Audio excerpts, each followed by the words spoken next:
'Kerala story 2' movie review అండి. అయితే movie చూసినట్లయితే హిందూస్ అమ్మాయిల్ని ప్రేమించి ట్రాప్ చేసి వాళ్ళని మ్యారేజ్ చేసుకొని వాళ్ళని ఎలా కన్వర్ట్ చేస్తారు ఏంటనేది మూవీలో చూపించారు. ప్రతి సన్నివేశం కూడా మన హృదయాన్ని టచ్ చేసేటట్టు ఉంటది. ఒకటేంటంటే ఆ సన్నివేశాలు చూసేటప్పుడు మనం భావోద్వేగాలకి గురవుతాం. బాధ చాలా బాధ అనిపిస్తా ఉంటది. కళ్ళల్లో నీళ్ళు తిరిగే సన్నివేశాలు ఎన్నో చూసా.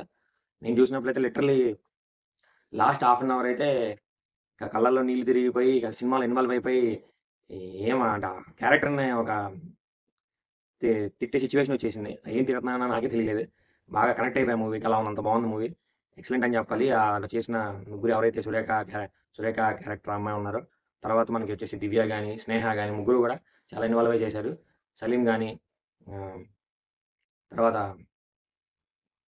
ఫైజల్ గాని, ఇంకో అబ్బాయి ఉన్నాడు. ఆళ్ళు ముగ్గురు గాని, ఆళ్ళు కూడా చాలా ఎక్సలెంట్‌గా చేశారు. ఇన్వాల్వ్ అయిపోయారు. అంటే మనం ఇల్యూజన్‌లోకి వెళ్ళిపోతాం. వాళ్ళు చేసే యాక్టింగ్ గాని, ఆ సిట్యుయేషన్‌లకి గాని కనెక్ట్ అయిపోయారే, ఈళ్ళని ఏదో చేయాలి అనే సిట్యుయేషన్ మనకు అనిపిస్తది.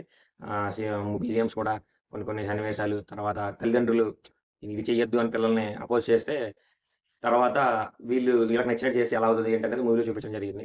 ప్రతి సన్నివేశం కూడా కనెక్ట్ అవుతాం. చాలా బాధ కలుగుతా ఉంటది. అరే! ఏంట్రా మన ఇంట్లోనే ఒక అమ్మకి గాని, చెల్లికి గాని, అక్కకి గాని, మన వైఫ్‌కి గాని జరిగితే ఎలా ఉంటది? ఇమాజినేషన్‌లోకి తీసుకెళ్ళిపోతారు మనల్ని. మన హిందూ స్త్రీలకి ఏదన్నా ఇబ్బంది కలిగితే ఎలా ఉంటదనేది క్లారిటీ చూపించారు. ఖచ్చితంగా డైరెక్టర్ గారిని అప్రిషియేషన్ చేయొచ్చు. ఆహ్, సినిమా చాలా నీట్‌గా, ప్రశాంతంగా తీశారు. ఇంకా చాలా సన్నివేశాలు ఉన్నట్టుంది. కట్ చేసినట్టున్నారు.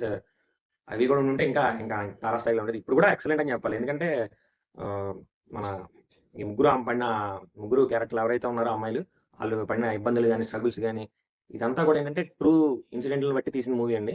ప్రతీదీ కూడా రీసెర్చ్ చేసి, అనాలిసిస్ చేసి తీసిందే. కంపల్సరీగా ఈ మూవీ ఏది మిస్ అయినా మిస్ అవ్వకండి. ఈ మూవీ మాత్రం మిస్ అవ్వకండి. మీ ఫ్యామిలీతో చూడండి ఈ మూవీ.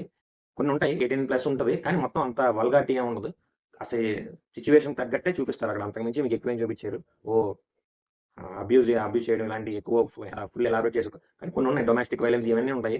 అయన్నీ కొంచెం ఇబ్బంది కలిగించినట్టు కొన్ని సిట్యుయేషన్‌లు ah, ladies some kind of పీపుల్‌ని లవ్ చేసి గుడ్డిగా నమ్మితే ఎలా ఉంటది ఏంటనేది కూడా చూపించారు. తల్లిదండ్రులకి మనం ఎంత విలువ ఇవ్వాలి? మన హిందూ ధర్మాన్ని మనం ఎంత గౌరవించాలి? అనేది దాన్ని చూపించారు. మనం హిందూ ధర్మాన్ని అగౌరవపరిస్తే మనల్ని మనం అగౌరవపరుచుకున్నట్టుగా క్లారిటీ చూపించారు. ఖచ్చితంగా అప్రిషియేషన్ చేయాలి డైరెక్టర్ గారికి గాని, మ్యూజిక్ డైరెక్టర్‌ని గాని, ప్రొడ్యూసర్‌ని గాని అందరిని కూడా యాక్టర్స్‌ని కూడా టాప్ నాచ్ అండి. ఒకళ్ళకొకళ్ళే చేశారు. అసలు ఇన్వాల్వ్ అయిపోతాం మూవీలో ఇంకో మాట లేదు. ఈ సినిమా మాత్రం కంపల్సరీ మిస్ అవ్వద్దు. ఖచ్చితంగా మస్ట్ వాచ్ ఫిల్మ్. ఒక్కొక్క చోట వణుకు పుట్టించారండి. ప్రతి సినిమా సన్నివేశం కూడా వణుకు పుట్టించేలా ఉంటాయి. చెప్తున్నానుగా మీకు ఆ సినిమాలో ఇన్వాల్వ్ అవ్వకపోతే నాకు కింద కామెంట్ చేయండి. అయితే నా రివ్యూ మీకు నచ్చినట్టయితే లైక్ చేయండి, షేర్ చేయండి, సబ్స్క్రైబ్ చేయండి. అయితే వీడియో చూస్తున్నారు గానీ స్టార్టింగ్ మీరు ఎంత చూసినా మీకు దాంట్లో చూసినంత నచ్చితేనే లైక్ అని, షేర్ అని, సబ్స్క్రైబ్ చేయండి. కొంచెం నచ్చితేనే సబ్స్క్రైబ్ చేయండి. సబ్స్క్రైబ్ చేస్తారని కోరుకుంటున్నాను.